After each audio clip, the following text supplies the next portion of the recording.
તો આ મામલો ગરમાતા જયરાજસિંહના પુત્ર ગણેશ જાડેજાએ સમર્થકો વચ્ચે આવીને શાંતિથી વિરોધ કરવા વિનંતી કરી કહ્યું કે આજે ગોંડલની જનતાએ તેમને જાકારો આપીને જવાબ આપી દીધો છે। તો અલ્પેશ કથિરિયા પર ગણેશ જાડેજાના પિતા અને પૂર્વ ધારાસભ્ય જયરાજસિંહ જાડેજાએ પણ પલટવાર કર્યો, પડકાર ફેંક્યો કે આગામી દિવસોમાં ચૂંટણી આવી રહી છે, અણવર બનીને નહીં વરરાજા બનીને આવજો, જનતા જવાબ આપશે। તાલુકા પંચાયતની ચૂંટણી 10 મહિનામાં આવવાની છે, જિલ્લા પંચાયતની ચૂંટણી 10 મહિનામાં આવવાની છે, માર્કેટ યાર્ડની ચૂંટણી 10 મહિનાની અંદર આવવાની છે। 4 મોટી સંસ્થા ગોંડલની જે છે એની ચૂંટણી આવવાની છે। આમાં તમે મેદાને ઉતરો, મારી તમને વિનંતી છે, તમે અણવર નહીં બનો, તમે વરરાજા બનીને આવો, ગોંડલની જનતા તમને જવાબ આપશે। રવિવારે પણ ગુજરાતમાં ઘૂસણખોરો પર પોલીસે તવાઈ બોલાવી। ગુજરાતમાં ઘૂસણખોરોને પકડી પાડવા માટે પોલીસે મિશન સફાયો શરૂ કર્યું। શનિવારે 4 મહાનગરોમાં ઓપરેશન ક્લીન શરૂ કર્યા બાદ રવિવારે પણ ઘૂસણખોરો પર તવાઈ બોલાવી હતી। નવસારીમાં રહેતા ગેરકાયદે બાંગ્લાદેશીઓ મામલે નવસારી પોલીસ એક્શન મોડમાં આવી। શહેરના જુદા જુદા વિસ્તારમાં ગેરકાયદેસર રહેતા બાંગ્લાદેશીઓ શોધવા સર્ચ ઓપરેશન કરાયું। બાંગ્લાદેશીઓના ડોક્યુમેન્ટ્સ તપાસ્યા। શહેરના ટાટા સ્કૂલથી ઝવેરી સડક વિસ્તાર સહિતના કડક ચેકિંગ હાથ ધરાયું। આ સાથે નવસારીના બિલીમોરા તેમજ ચીખલી અને આલીપોર ગામમાં ગેરકાયદે રહેતા બાંગ્લાદેશી ઘૂસણખોરો રહેતા હોવાની શક્યતા છે। આ દ્રશ્યો ભરૂચના છે। પોલીસે 15 જેટલા બાંગ્લાદેશીઓને પકડી પાડ્યા છે। ભરૂચ જિલ્લાના અલગ અલગ વિસ્તારોમાં વસતા 15 બાંગ્લાદેશી નાગરિકો સામે કડક પગલાં લીધા છે। તમામના દસ્તાવેજોની તપાસ કરી તમામના પાસપોર્ટ અને ડોક્યુમેન્ટ જપ્ત કર્યા। વડોદરામાં પાકિસ્તાન અને બાંગ્લાદેશીને શોધવા પોલીસે દોડધામ કરી। અત્યાર સુધી વડોદરા પોલીસે 500 ઉપરાંત શકમંદોની અટકાયત કરી। તમામના ડોક્યુમેન્ટનું વેરિફિકેશન શરૂ કરાયું। 15 લોકોના પુરાવા શંકાસ્પદ લાગતા વધુ તપાસ કરી બાકીના લોકોને પોલીસે મુક્ત કર્યા। પોલીસની 15 ટીમોને ભારે દોડધામ બાદ માત્ર 5 બાંગ્લાદેશી મળ્યા। તો અમદાવાદ શહેરના ચંડોળા વિસ્તારથી રિટેન કરાયેલા 1000 ઘૂસણખોરોની તપાસ કરવામાં આવી। પોલીસ તપાસ દરમિયાન 100થી વધારે લોકો ગેરકાયદે રહી રહ્યા હોવાનું સામે આવ્યું। આ તમામ લોકોને ડિપોર્ટ કરવામાં આવશે। 550થી વધારે લોકોના પાસપોર્ટને લઈને પણ તપાસ કરવામાં આવી રહી છે। વલસાડ, બારડોલી, પોરબંદરમાં પણ ઘૂસણખોરોની ઊંઘ હરામ। આતંકી હુમલા બાદ દેશભરની સુરક્ષા એજન્સીઓ એલર્ટ મોડ પર છે। ભારતમાં વસતા પાકિસ્તાનની નાગરિકોને દેશમાંથી હકાલપટ્ટી કરવામાં આવી રહી છે। ભારતમાં રહેતા ઘૂસણખોરો અંગે પણ શોધખોળ કરાઈ રહી છે। ત્યારે વલસાડ જિલ્લામાં પણ વસતા ગેરકાયદેસર બાંગ્લાદેશીઓ અને અન્ય વિદેશીઓને શોધવા પોલીસ દ્વારા કોમ્બિંગ કરવામાં આવી રહ્યું છે, જે અંતર્ગત વાપી જીઆઈડીસી અને આસપાસના વિસ્તારમાં પોલીસ દ્વારા કોમ્બિંગ કરાયું હતું। આ દરમિયાન 100થી વધુ શકમંદોની અટકાયત કરવામાં આવી હતી। આ શકમંદોમાં બાંગ્લાદેશી હોવાની પણ શક્યતાને પગલે તમામની એક જગ્યાએ એકઠા કરી તેમની ઓળખ, આધાર પુરાવા સહિત અન્ય જરૂરી દસ્તાવેજોની પણ ચકાસણી કરવામાં આવી હતી। તો સુરત ગ્રામ્ય વિસ્તારમાં પોલીસે મેગા સર્ચ ઓપરેશન કરી અલગ અલગ વિસ્તારોમાંથી 239 જેટલા શંકાસ્પદ બાંગ્લાદેશીઓને ઝડપી પાડ્યા। સુરત જિલ્લા એલસીબી તેમજ એસઓજી પોલીસ દ્વારા તપાસ કરવામાં આવી। જિલ્લા પોલીસની કુલ 12 ટીમો બનાવી કામગીરી કરવામાં આવી। બારડોલી ટાઉનમાં 43, પલસાણામાંથી 55, કડોદરામાંથી 29, કામરેજમાંથી 35, કીમમાંથી 12, કોસંબામાંથી 25, ઓલપાડમાંથી 33 અને માંડવીમાંથી 7 શંકાસ્પદ બાંગ્લાદેશી ઇસમો મળી આવ્યા। વડોદરા રેલવે સ્ટેશને આવેલી હાવડા એક્સપ્રેસ ટ્રેનમાંથી બાંગ્લાદેશી પરિવાર ઝડપાયું। એક મહિલા, 2 નાના બાળકો સહિત 5 જણા ઝડપાયા। અમદાવાદથી ટ્રેનમાં બેસી કલકત્તા જવા નીકળ્યા હતા। પોરબંદરમાં પણ પોલીસે તવાઈ બોલાવી 7 ટીમો બનાવી ચેકિંગ હાથ ધરવામાં આવી રહ્યું છે। બંદર વિસ્તારમાં આવેલ મચ્છીના દંગાઓ સહિતના વિસ્તારમાં કામ કરતા લોકોના ડોક્યુમેન્ટ ચેકિંગ સહિતની તપાસ કરવામાં આવી છે। આસામ, બંગાળ, કર્ણાટક તથા ઝારખંડ સહિત ડોક્યુમેન્ટ ધરાવતા 29 જેટલા શંકાસ્પદ વ્યક્તિઓના ડોક્યુમેન્ટની વિગતે છાણવટ કરી હાર્બન મરીન પોલીસ સ્ટેશન ખાતે લાવી પૂછપરછ કરવામાં આવી। આતંકી હુમલાને લઈને અમદાવાદવાસીઓમાં આક્રોશ આસમાને। રોડ પર ઉતર્યું અમદાવાદ। પહલગામમાં આતંકવાદી હુમલાને લઈને અમદાવાદીઓમાં આક્રોશ આસમાને છે। અંજલી 4 રસ્તા પાસે લોકો રોડ પર ઉતર્યા હતા। પાકિસ્તાન મુર્દાબાદના નારા લગાવી પાકિસ્તાનના ઝંડા, પેઇન્ટિંગ, પાકિસ્તાન મુર્દાબાદ રોડ પર લખ્યું હતું। અંજલી 4 રસ્તા પાસે પાકિસ્તાન મુર્દાબાદ લખી નોંધાવ્યો વિરોધ। રસ્તા પર ઝંડાનું પેઇન્ટિંગ કરી પાકિસ્તાન નેસ્તું નાબૂદ કરવાનો સંદેશો આપ્યો। અમદાવાદના મેમનગરમાં પણ લોકો રોડ પર ઉતરી આવ્યા હતા। અમદાવાદ મેમનગરમાં આતંકી હુમલાનો શહેરીજનોએ વિરોધ કર્યો। પહલગામ હુમલામાં મૃત્યુ પામેલાની શહેરીજનોને શ્રદ્ધાંજલિ જોવા મળી હતી। બોર્ડર પર લડવા અમે છે તૈયાર, અમને આપો હથિયાર સહિતના નારા લગાવ્યા। આતંકવાદી મુક્ત દેશ બનાવવાના નારા સાથે શહેરીજનોનો વિરોધ જોવા મળ્યો। આતંકવાદ મુર્દાબાદ, પાકિસ્તાન મુર્દાબાદના નારા લગાવ્યા। વિરોધના દ્રશ્યો અમદાવાદના નરોડાના છે। નરોડાના વેપારીઓએ દુકાનોને એક દિવસ માટે સ્વયંભૂ બંધ પાડી કેન્ડલ માર્ચ યોજી હતી। નરોડા મુક્તિધામમાં યોજાયેલી આ કેન્ડલ માર્ચમાં અનેક વેપારી અને તુલસી ક્યારો સમૂહ લગ્ન સમિતિના આગેવાનો સહિત સ્થાનિકોએ પણ મોટી સંખ્યામાં ભાગ લીધો હતો। બીજી તરફ નિકોલના સ્થાનિક લોકોએ કેન્ડલ માર્ચમાં લોકો જોડાઈ મૃતકોને શ્રદ્ધાંજલિ આપી હતી। આ રેલી અમદાવાદના દરિયાપુરમાં નીકળી. અમદાવાદના દરિયાપુર તેમજ કાલુપુરના વિસ્તારમાં રેલી કાઢી રોષ વ્યક્ત કરાયો હતો. મુસ્લિમ સમાજ દ્વારા કઢાયેલી રેલીમાં 10,000 કરતાં પણ વધુ લોકો જોડાયા હતા. રેલીમાં પાકિસ્તાન મુર્દાબાદ, આતંકવાદ મુર્દાબાદના નારા લગાવ્યા. આ રેલીમાં વેપારી મહામંડળના પ્રમુખ મેઘરાજભાઈ સહિતના અન્ય વેપારી આગેવાનોનું સ્થાનિક મુસ્લિમોએ પાણીની બોટલ અને લીંબુ પાણી આપી સ્વાગત કર્યું હતું. હિન્દુસ્તાન જિંદાબાદ, પાકિસ્તાન મુર્દાબાદના નારા સાથે સમગ્ર વિસ્તાર ગુંજી ઉઠ્યો હતો. આ તરફ ગોધરા અને જામનગરમાં પણ વિરોધ જોવા મળ્યો. જમ્મુ કાશ્મીરના પહેલગામમાં થયેલા આતંકી હુમલાના વિરોધમાં મોરવા હડફનું સંતરોડ સાલિયા બજાર સ્વયંભૂ બંધ રહ્યું હતું. સ્થાનિક વેપારીઓએ પોતાની દુકાનો બંધ રાખી આતંકવાદ પ્રવૃત્તિને જડમૂળમાંથી નાબૂદ કરવાની માંગણી કરી હતી. બીજી તરફ ગ્રામ્ય વિસ્તારોમાંથી પણ ગ્રાહકોએ બજારમાં ખરીદી માટે નહીં આવી બંધને સમર્થન આપ્યું. બજાર બંધને પગલે સ્વયંભૂ કર્ફ્યુ જેવો માહોલ સંતરોડ બજારમાં જોવા મળ્યો. ઉપસ્થિત વેપારીઓ અને અગ્રણીઓએ પાકિસ્તાન મુર્દાબાદના નારા લગાવી સરકારને પાકિસ્તાનમાં જઈ આતંકવાદીઓને જડબાતોડ જવાબ આપવાની માંગણી કરી હતી.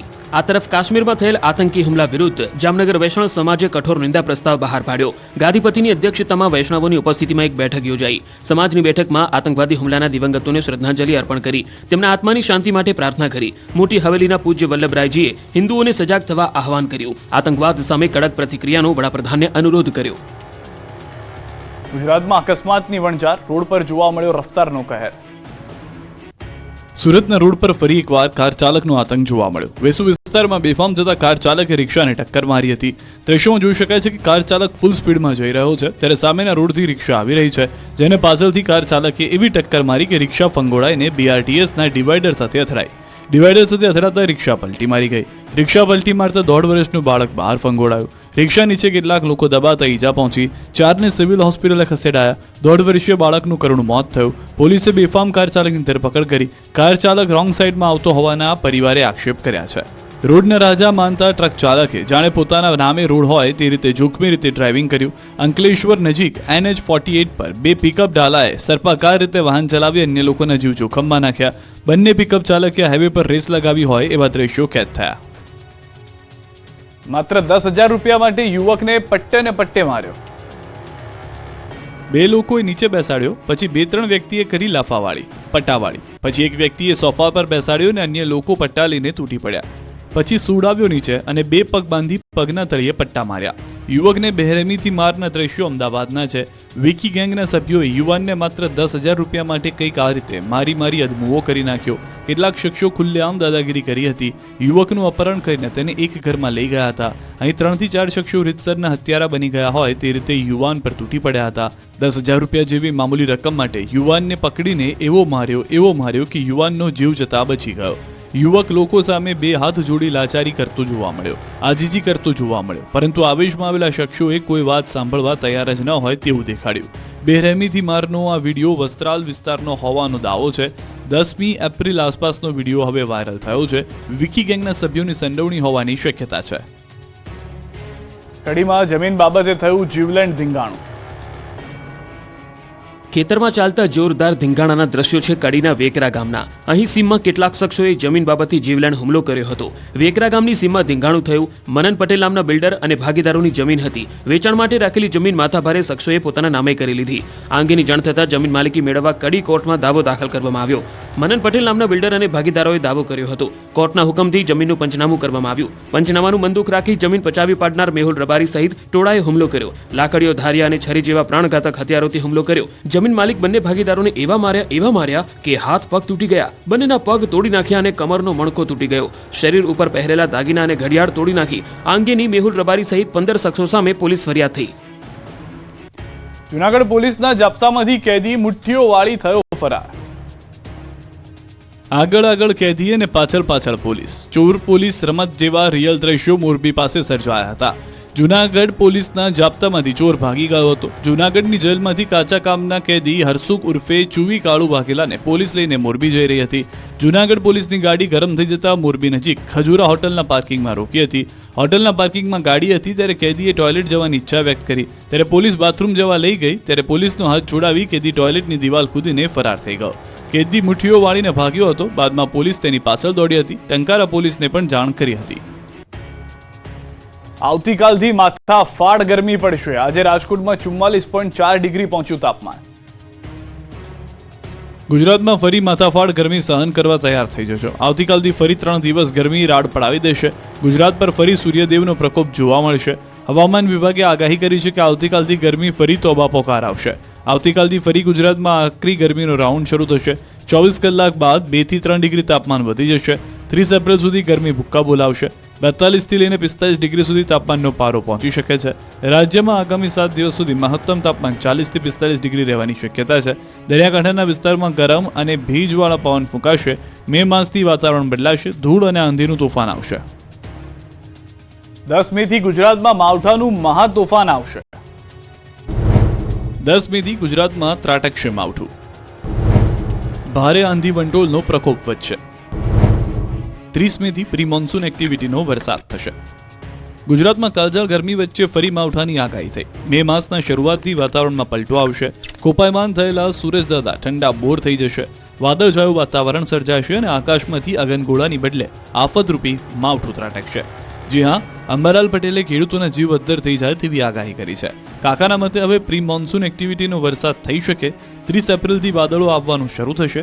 10 મેથી રાજ્યના ઘણા ભાગોમાં આવશે પલટો. ભારે આંધી વંટોળ ગાજવીજ સાથે વરસાદ થશે. ભારે પવન ફૂંકાવાથી બાગાયતી પાકને અસર થઈ શકે છે. મે માસની લગભગ 10-11 તારીખ સુધીમાં રાજ્યના મોટા ભાગના ભાગોમાં ભારે ગાજવીજ, આંધી અને વંટોળ સાથે કમોસમી પ્રી મોન્સૂન એક્ટિવિટીનો વરસાદ થવાની શક્યતા રહેશે. અને આ વરસાદમાં ભારે પવન ફૂંકાશે. મેની શરૂઆત થઈ 3 મેની આસપાસ થઈ જાય.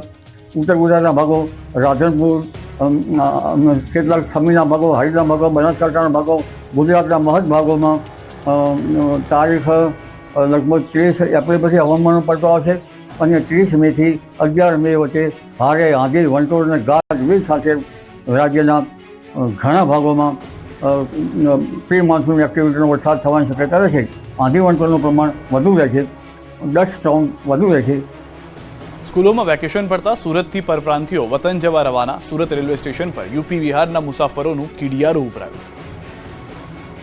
સુરત રેલવે સ્ટેશન પર હોળી, દિવાળી જેવા તહેવારો થતી હોય તેવી જ ભીડ જોવા મળી છે. કેમ કે સ્કૂલોમાં ઉનાળુ વેકેશન પડતા સુરતમાં રહેતા પરપ્રાંતિયોએ વતનની વાટ પકડી છે. એટલે સુરતમાં રોજગારી અર્થે આવેલા યુપી, બિહાર સહિતના રાજ્યના લોકોને ઉનાળામાં વેકેશનમાં પોતાના વતન જવા માટે ટ્રેનના અભાવે પશુઓની જેમ મુસાફરી કરવી પડી રહી છે.